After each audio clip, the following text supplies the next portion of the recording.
સુરતના ઉમરામાં VR mall પાસે બે યુવક ઉપર ઘાતક હુમલો, એકનું ઘટનાસ્થળે મોત બાબતે હત્યા કરનાર આરોપીને પકડી પાડતી ઉમરા પોલીસ.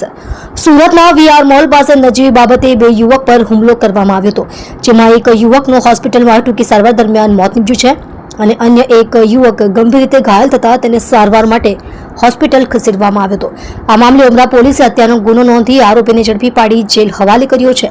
પીરસવાના કામ બાબતે વેઇટરો વચ્ચે ઝઘડો થયો હતો.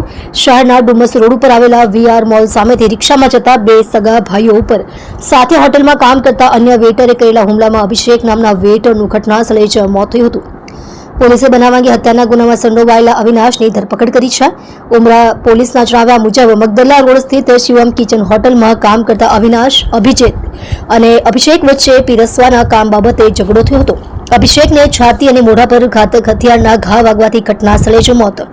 ઝઘડો પત્યા બાદ વેઇટર બે સગા ભાઈ અભિજીત વિષ્ણુશંકર તિવારી અને અભિષેક વિષ્ણુશંકર તિવારી હોટલમાંથી નીકળીને રિક્ષામાં જતા હતા. વીઆર મોલ સામે સર્કસ ગ્રાઉન્ડથી પસાર થતા હતા ત્યારે રસ્તામાં તેમને વેઇટર અવિનાશ સિંહાએ આંતરી લઈ હુમલો કર્યો હતો. હુમલામાં છાતી અને મોઢા પર ઘાતક હથિયારના ઘા વાગવાથી ગંભીર ઈજા પામેલ મોટાભાઈ અભિષેકનું ઘટના સ્થળે જ મોત થયું હતું. ઉમરા પોલીસે ગુનો નોંધી વધુ તપાસ કરતા હત્યારા વેઇટર અવિનાશ સત્યેન્દ્ર નાગેન્દ્ર પ્રસાદ સિંહાને તાત્કાલિક પકડી લઈને કસ્ટડી ભેગો કર્યો હતો.